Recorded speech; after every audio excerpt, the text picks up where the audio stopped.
Hey, what's going on, YouTubers, gamers, and hobbyists? Welcome to this week's episode of P&Q, the question and answer series where you get to ask me questions and then I respond the following week. Now you can do this one of four ways. You can put your comment or question down below in that section below there, or if you want an anonymous response, you can email me directly at miniwarzone@gmail.com.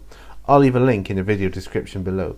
That way you can ask me a question. I won't say who it's from, but I'll just read the question part or portion of your email and then answer it.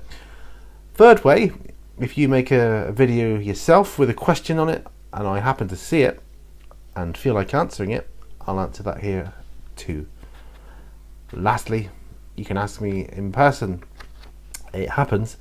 And obviously I made a joke about it last week, but of course I'll answer you there and then, but I'll probably also answer it on here if it's a thought-provoking question or something which I think, that might go down well. Anyway, that's all the pre-babble out of the way. I've got one email this week, and there's only like a tiny bit question at the end. It wasn't actually a long email either.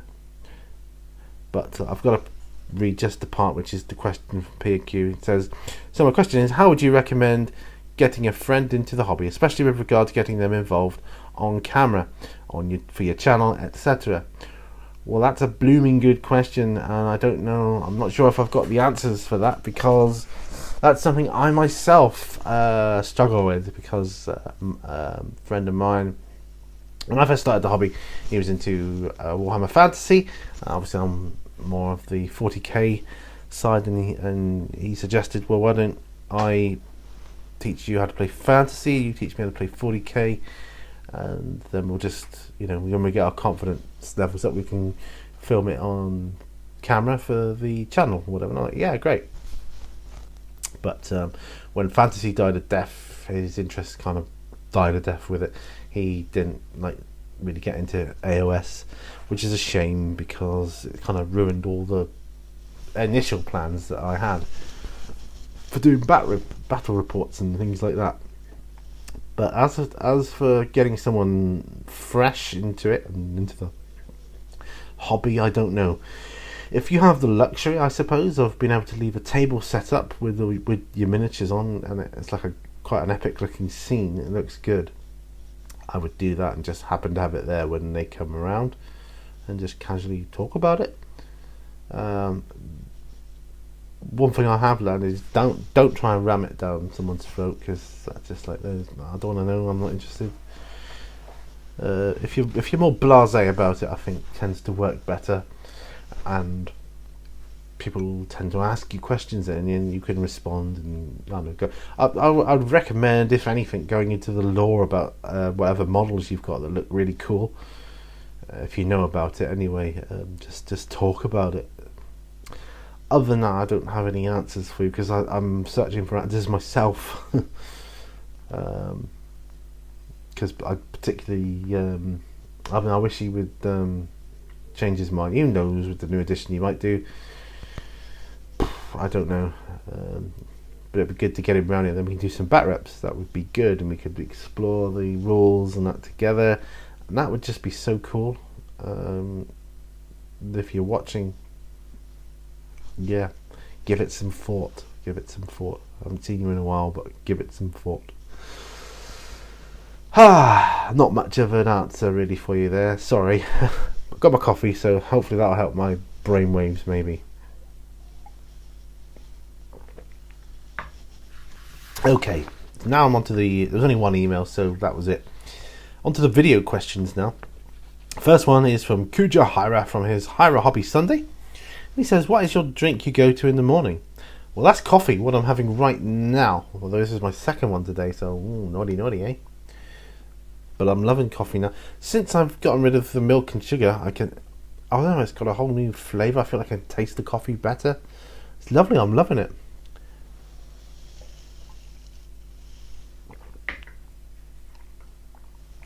Favourite drink of all time? Water, pure water. From the spring. And I buy bottled water. I only drink bottled water now. You need to buy the cheap stuff. I buy bottled water, not out of some desire to appear fancy, but it's actually cheaper than our tap water. Yeah, I kid you not. It's about 2p a litre cheaper. Because when you get your water out your tap, it's, I don't know, 8.5 pence a litre, and then about another 9 pence per litre to dispose of it, like sewage charge on what you've drawn out the tap. You know, whether you chuck it down the drain or not, you're charged sewage charges on that. So that alone makes it dearer than, you know, you can get like bottled water for like 15-16 pence for 2 litres. It's a little bit cheaper. It's gradually bringing our water bill down. I've noticed, because we're on a water meter here, and these last 3 months I've noticed a difference. Yeah. So there. That's my favourite drink of all time, pure water. Top 5 drinks though that are no longer in production or just hard to find. I can include drinks that are no longer in production or just hard to find. There used to be a Snoopy apple drink when I was a kid, in a tin. It was like a thinner tin, but quite little bit taller, I think, than the standard can. But yeah, I forget what it was called. It was like Snoopy. I don't know. It had Snoopy on the side. I think it was Snoopy. Yeah, definitely Snoopy. And his apple drink. They used to sell it in Asda at my local supermarket where I used to live. So that would be my 5th one if I could drink that again, because that was a lovely drink. In number fourth place, orange juice. You know, pure orange. 3rd is pure pineapple juice. On 4th, I'm going to put tea, coffee in the same vein, and that covers all the teas I like and coffees I like. It's kind of cheating, I know, but I'm doing it. And number 1, pure water, not tap water, because I don't like the chemicals they put in it. Yeah, you know, it's got fluoride in it. What they put in toothpaste. Fluoride, a brain toxin. I know, let's put it in our drinking water and toothpaste, shall we? No thanks. Anyway, get off my soapbox. I was just clambering up there. No. But there you go, there's your question answered. Next one is myself, from my Q&S, because I answered my own questions now. Yeah. Okay, it says, hobby-wise, what is your last purchase and what will be your next purchase? Easy peasy. It arrived today. This was my last purchase. Air ducts for the Batman miniatures game. Just build up just like little air vents that you can put on top of your buildings. I think there's 2 in there. Be looking at those closer in another video. That was my last purchase. My next purchase, it's either going to be Le Mans medium, or matte acrylic varnish, or probably both together. Yeah. So that's my answer to myself. Okay, next video question. Moving on is TLR Wargaming. On his Ask My Audience series, he says, do you think that licensed board/war games are trying to steal hobbyists away from normal war games? Do you think they're trying to cash in whilst the iron is hot? Interesting question. Like a licensed board game such as Alien vs Predator. Although from what I saw, not at this year's Salute because I didn't go, but last year's Salute when I saw it, it did look like a pretty good game and the miniatures looked fantastic. I don't know about the gameplay, I don't know. Do I think they're trying to steal hobbyists away from normal war games? No, they're just trying to get as many customers/clients as they can. I don't think they're trying to steal anyone away from anything else. I think they're just saying, hey, check this out. Because I think I don't know any. I know a lot of war gamers and people into the hobby, and not one of them not one of them is only into one game and nothing else. None of them. If you want to hit me up and say, no, I'm only into 40k or whatever, I bet you're into something else as well, whether it's Necromunda or, I don't know, some other game you play. There will be something. I don't believe it that there is just one game you play, or you want to say I only play I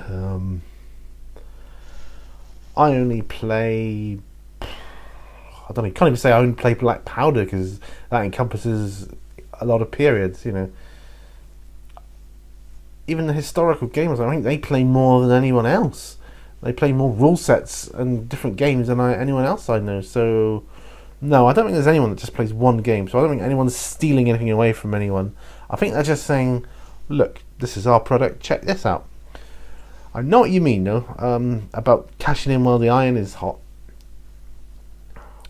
I think it's something... I just think it's a good business move. It makes sense to me. If a film comes out that could be a half-decent game or board game or war game, yeah, sure, why not? I think it's a good idea. I don't think they're cashing in, although they probably are cashing in, raking it in, aren't they? But I think majority-wise, I don't think that's the only reason they do it. I do honestly think there's been pants games, in my opinion. Everything's subjective for me here. Everything's subjective for me here with what I think. For instance, I thought the Ghostbusters board game looked pants. No. The idea of it intrigued me. I thought, oh, that sounds good. But when I actually saw it being played, I thought, yeah, nah. It's not doing it for me. I'm not prepared to spend 70 quid on that. No, sorry. Whereas, there's other games that really do intrigue me and look good. Board game wise, I like the look of Mansions of Madness. That looks like a good game. It really does. There's zombie games like based on The Walking Dead and stuff and things. Yeah. I mean, I've got Zombicide. I'm happy with that. That'll be my zombie fix for sure. Licensed games. You see a lot of computer games, a lot, but I'm starting to see computer games being turned into board games now. Doom, for instance, that's one that springs to mind. Do I think they're cashing in? I would only say they're cashing in if the game is complete crap, because then obviously no thought's gone into it. But if they've done that and the game actually turns out and it's like a blimmin' good game, then I think they've actually put time and effort into it, and they're not just in it for the money. That's just my own thoughts anyway. Good question, and that's a really good question. Got me thinking. Okay, next one comes from The Nerd Life on his Q&A. And he says, what is the one job that you would want? And then in brackets, nothing fancy. Kristen also asked on the same video, what did you want to be when you grew up? So what's the one job I would want now? Nothing fancy. That's exactly what I would want now. Nothing fancy. A bog standard part-time job. That's all I want. And I can answer both questions with a really cheesy answer, and I'm not even going to apologise for it, because it happens to be the truth. I don't care what I do. I just want to be happy.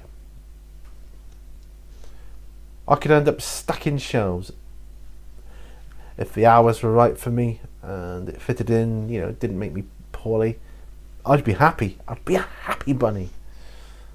I'd be so happy. That's all I want. I can't think of anything specific when I was growing up, because I still can't think of anything. Nothing's changed. I wasn't like one of these kids that wanted to be an astronaut, all his life, and turned 20 and thought, maybe that's a bit unrealistic. Or, I've got a niece, She, I'm absolutely 100% sure she doesn't watch my videos. But I have a niece. She's, what is she? 16 years old now, I think. She's like approaching the end of her school. What do you call it? Episode lifespan. And ever since she was able to walk and talk, she has said, "I want to be a vet, Uncle Pete. I want to be a vet, work with animals." She still wants to be a vet. She's working towards the right qualifications she needs to get into veterinary school. She's arranged work experience off her own back in vets and working with animals. And she's had some bad experiences, but it's not put her off. She still wants to be a vet.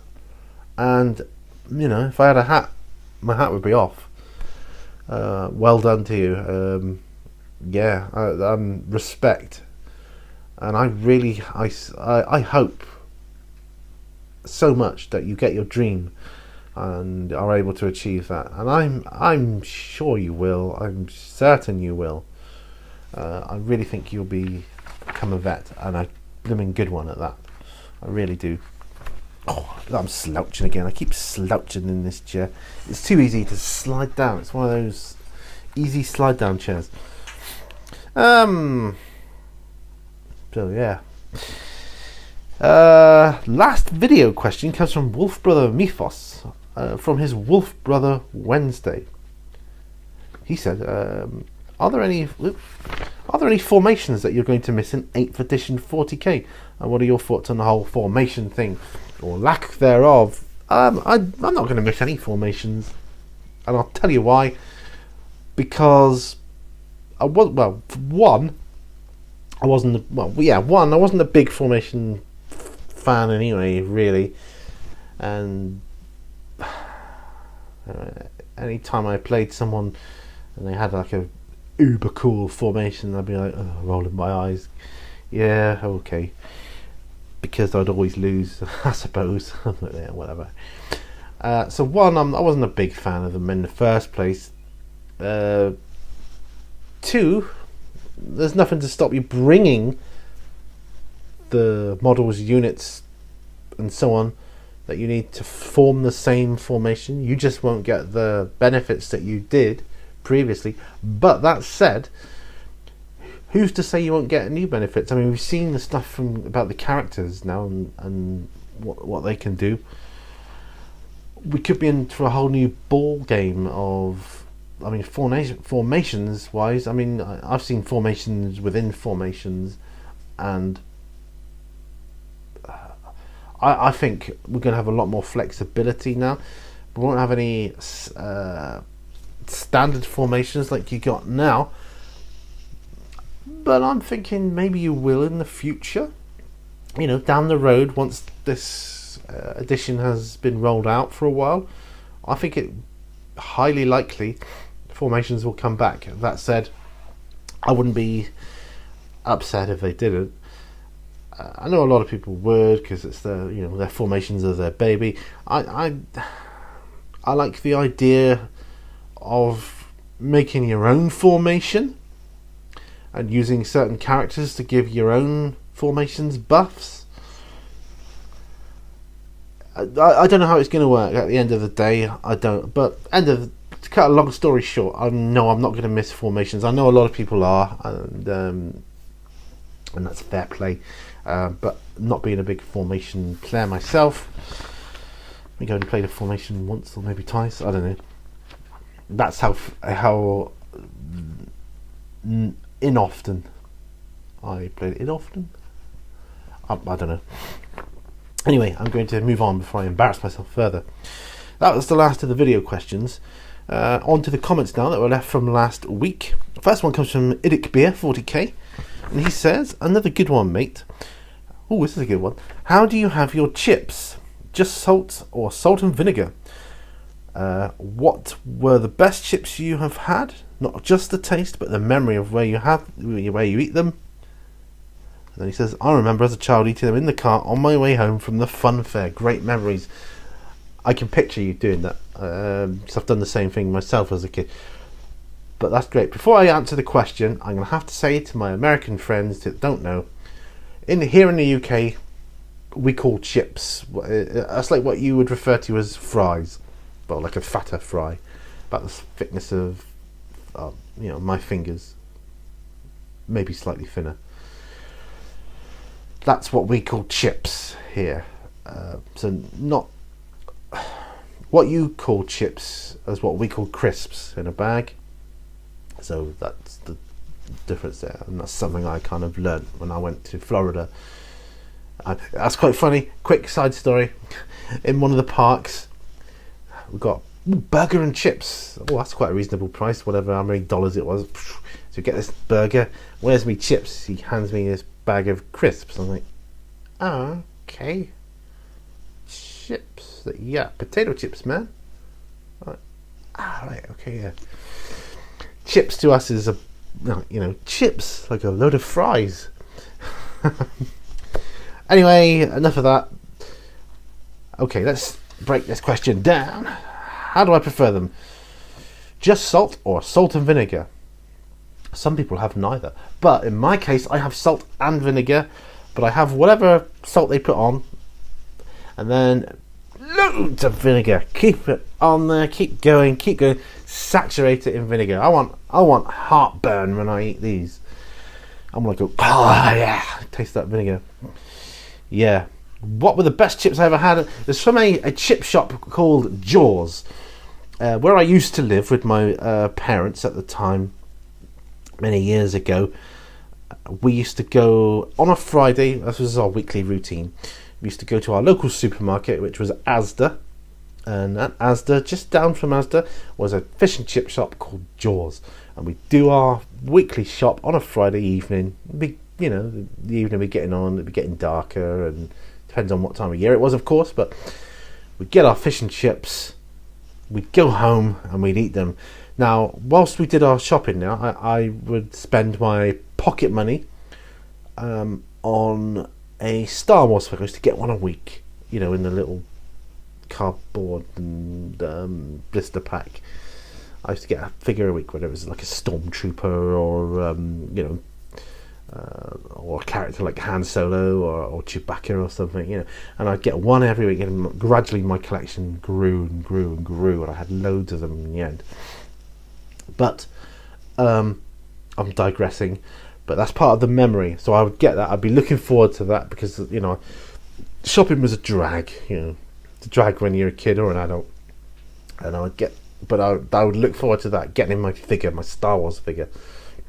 So I would get that because I knew that after we do our shopping, we'd be getting fish and chips. Then we'd be going home and eating it whilst watching the TV, and during the course of however many years we did that for in that period of our lives, that could be you remember the Spider-Man TV series that used to come on? We used to watch that. Well, it was for me, when they let me watch it. They weren't really interested in it, I don't think, but I used to love it. I used to love that. For a while it was Monkey, the TV series. They're bringing that back, aren't they? Can't be the original though. But yeah, that. There was quiz, like TV quiz shows, like Play Your Cards, right? Things like, and we'd be watching them whilst eating our fish and chips. And I used to love it. I used to absolutely love it. On my fish, I know you didn't ask about that, but I liked a bit of tomato ketchup on my fish, which was still covered in salt and vinegar. But my chips, I just like salt and tons of vinegar. Gorgeous. Lovely. That's good memories indeed. Thank you for enabling me to find that memory and talk about it. Great stuff.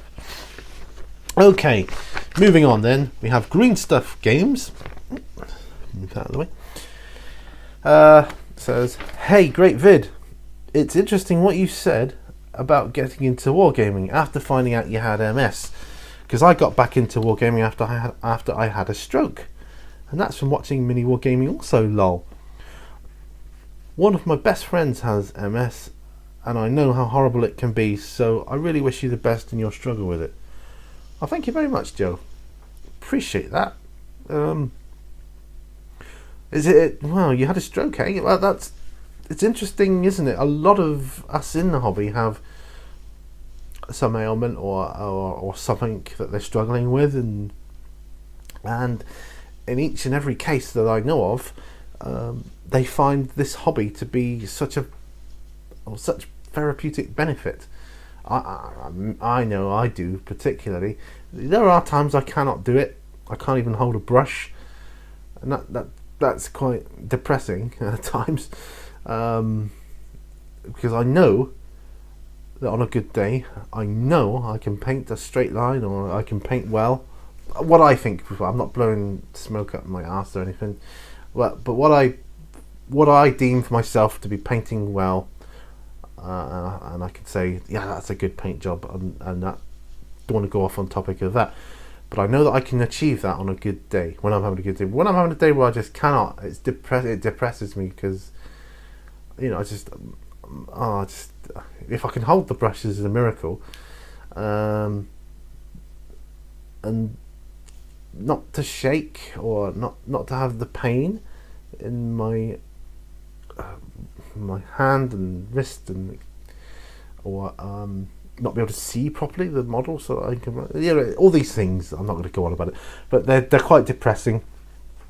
But for the most part, when I've got like a pain, when I've got pains in my limbs, or really extreme tingling, but not much else going on, I can kind of get away with it. And as I'm painting, I find it seems to take my mind off of it. It's still there, but I don't know, it makes the whole thing more manageable, I suppose, for want of a better word. And I'm concentrating more on my figure that I'm painting than the pain in my legs or whatever. Just one of those things. Yeah, so you're right, it is interesting to hear. I enjoy hearing people's kind of backstory, as it were. But mini wargaming, they are responsible, I think, for a lot of people getting into the hobby. And when like similar experience, I suspect. I watched them, and they really, really grabbed my interest and made me want to do this hobby. And they have such enthusiasm for it in all their videos, and that's what made me, oh wow, I want to be like these guys. They're so happy. I mean, whether they are in real life or not, I don't know, because I've never met them, but it rubbed off on me. I think that's what I'm trying to say. Their enthusiasm rubbed off on me, and in turn, if you look back at my really early videos, you'll see the odd comment how my enthusiasm has been infectious to other people, which was a good feeling, because they made me enthusiastic, which made me happy, want to get into the hobby, do the hobby, and it's just a good feeling all around. So yeah, I tend not to think about it too much. I've got MS. Some days I really know I've got it. Other days, like today, I'm like, whatever, okay, fair enough.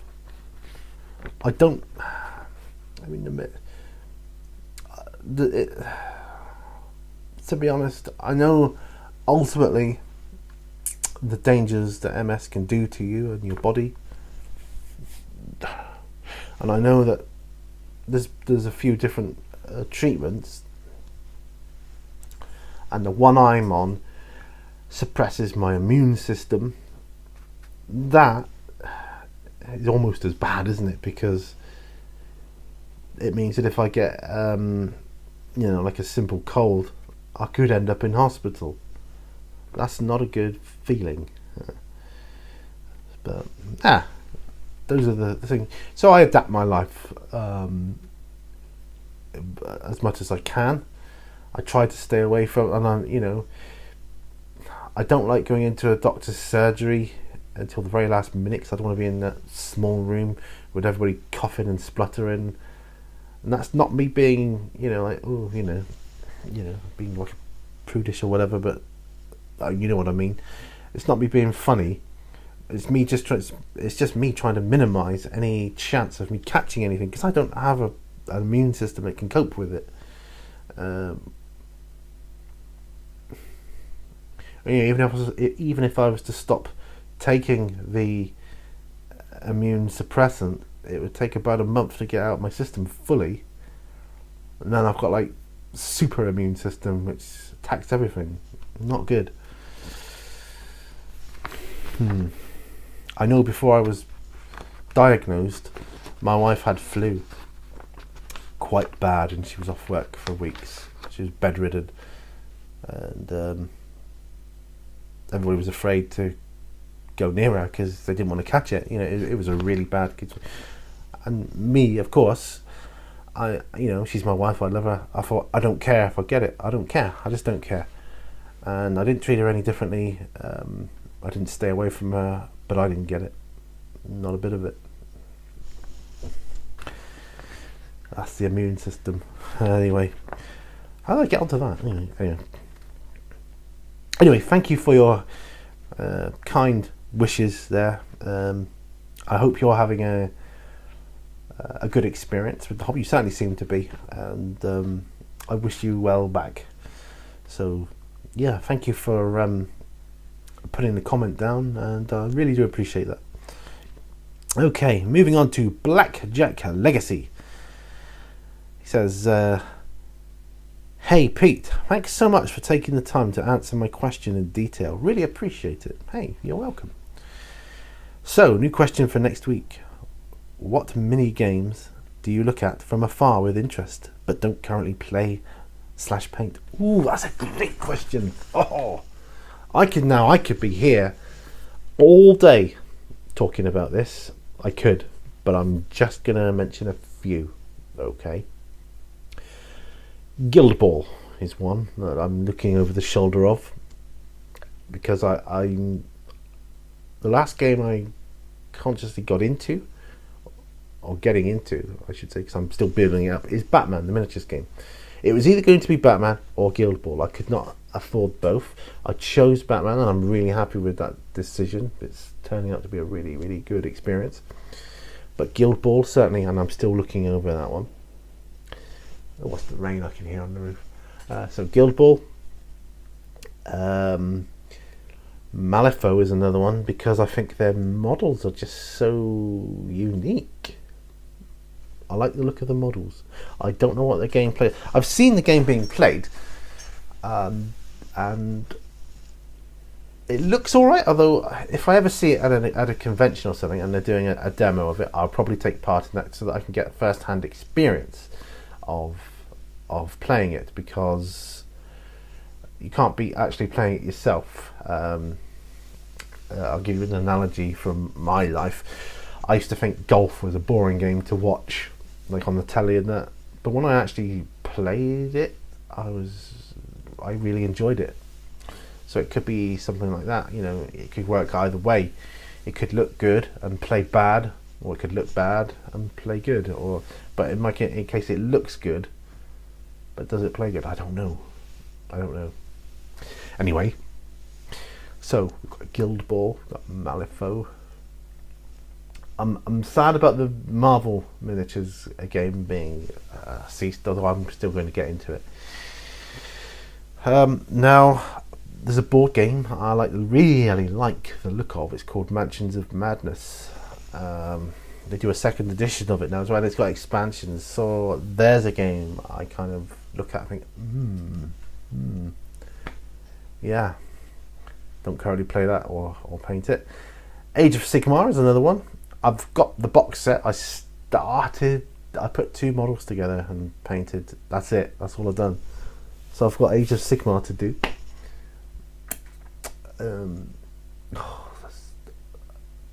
I could literally be here all day. I've always been intrigued by pirate games, because there's a few of them out there, and Western games.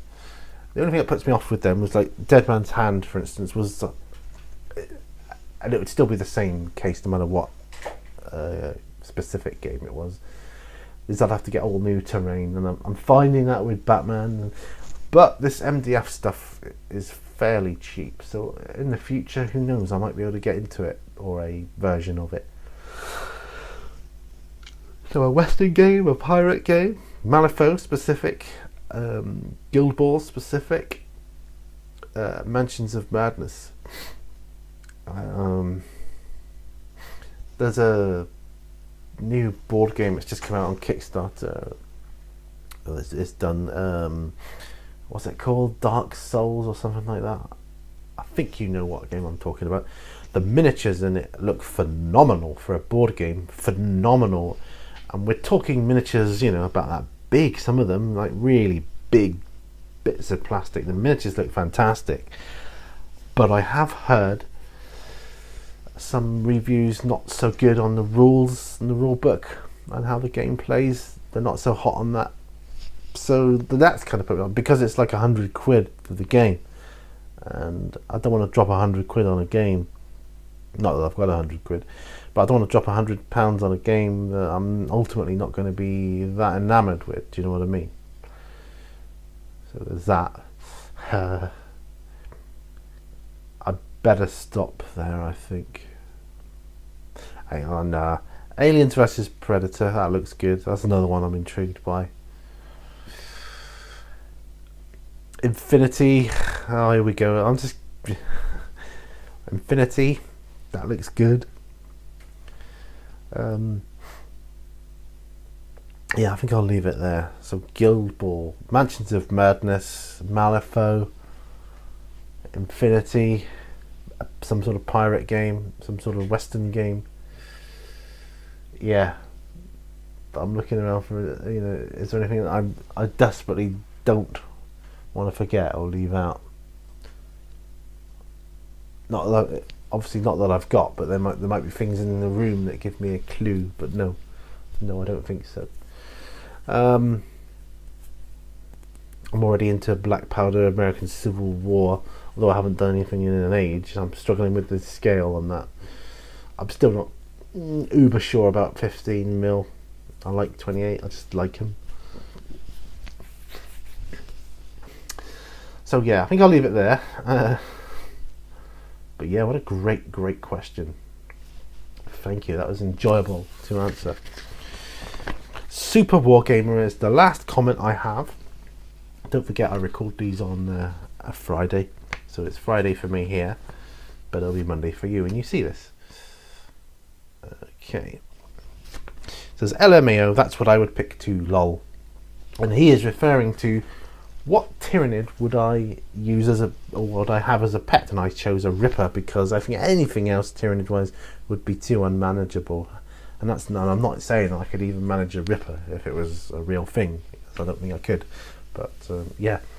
And that's all the questions / comments I've got or have picked up, or, you know, I'm able to answer. So thank you so much for watching, guys. Don't forget, tomorrow for you will be my Q&S. That'll be my question of the week to you guys. If you want to answer it on that video or make your own video responses, I'm always happy to have you do that. Yeah, so that could evolve into something bigger, I think, the way it's going. I'm quite excited for that. But yeah, don't forget to ask your questions or comments here for me so that I can do a show for next week, because it's always good to get these questions and comments in. Don't forget, you can email me if you want to remain anonymous, or you know, if you make your own videos or Q&As and ask a question in that, I can pick it up. That's cool too. Thank you so much for watching. I really appreciate all you guys as subscribers. If you're interested, please check out my Patreon page. I hate to bang on about it because people go, oh, Patreon, boo.